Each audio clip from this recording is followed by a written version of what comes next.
કામ ક્રોધ મદ મોહન લોભમાં જ્ઞાને જુઓ નથી સાર.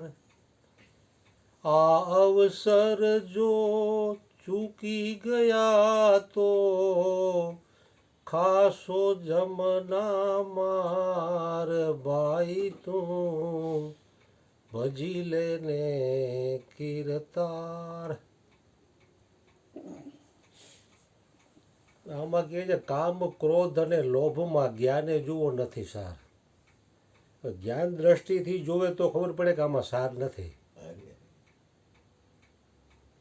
અજ્ઞાન દ્રષ્ટિએ જોવે છે એટલે એમાં પડે છે વ્યક્તિ એમ. હવે ગુરુના ચરણે જેટલા ગયા એ બધાને જ્ઞાન દ્રષ્ટિ તો પ્રાપ્ત થઈ છે.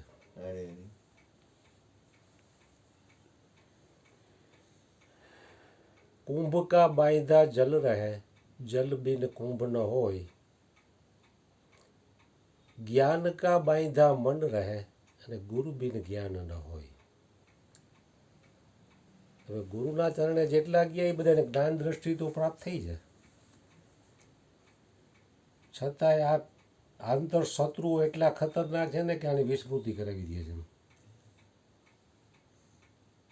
ક્રોધ આવે એ પહેલાં શ્વાસની ઝડપ વધી જશે. ગમે ત્યારે ક્રોધ આવવાની તૈયારી હોય ને એટલે શ્વાસ ઉપર લખશો શ્વાસની ગતિ વધી જાય. ખબર પડી જાય ક્રોધ આવવાની તૈયારી છે. अनबैलेंसिंग થઈ જાય. કારણ કે એક પલ का क्रोध आपका भविष्य बिगाड़ सकता है. આ જે કંઈ ખૂન ખરાબા થાય છે કે બળાત્કાર થાય છે તો એ કામ અને ક્રોધ એક ક્ષણ માટેનો જ હોય.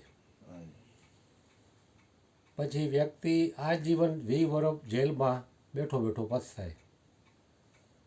એક ક્ષણમાં ન કરવાનું કામ કરી નાખે અને પછી પછતાય એમ. આ અવસર જો ચૂકી ગયા તો ખાસો જમના માર.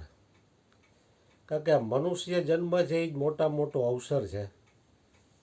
હવે એ જો ચૂકાઈ ગયો તો જમના માર એટલે પોતાને દેહ સમજે એટલે જમનો માર આવે.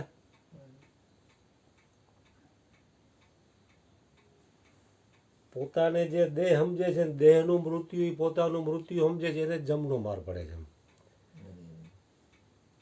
આ અવસરમાં જો એને આ અવસર જેને જાણી અને જે કાર્ય કરવાનું હતું એ કરી લીધું તો એનો બેડો પાર થઈ જાય છે.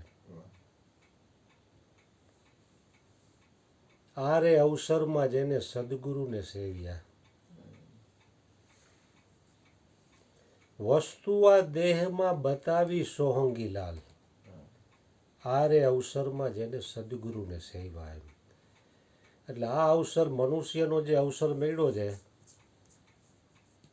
એમાં જે પોતે પોતાને ઓળખી લેવાના માટે જે મનુષ્ય જન્મ મળ્યો છે એ કામ એને સદગુરુના ચરણે જઈને જો કરી લીધું તો એને મનુષ્ય જન્મની સાર્થકતા કરી લીધી. જો એ સાર્થકતા ન થઈ તો 84 છે પાછું જીવન. જન્મે ને મરે, જન્મે ને મરે.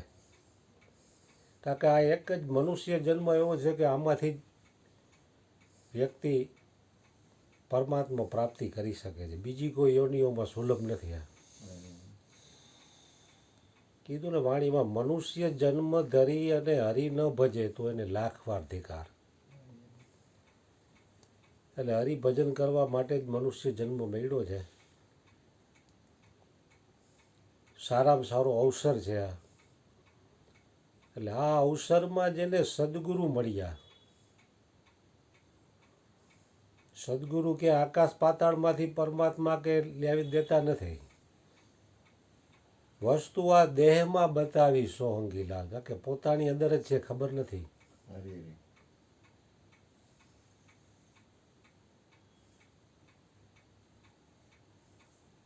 ભેગો હોવા છતાં ખબર નથી. એ જ્ઞાન સદગુરુ સિવાય કોણ કરાવી શકે એમ. સદગુરુ મહારાજની જય. બાર બાર બાર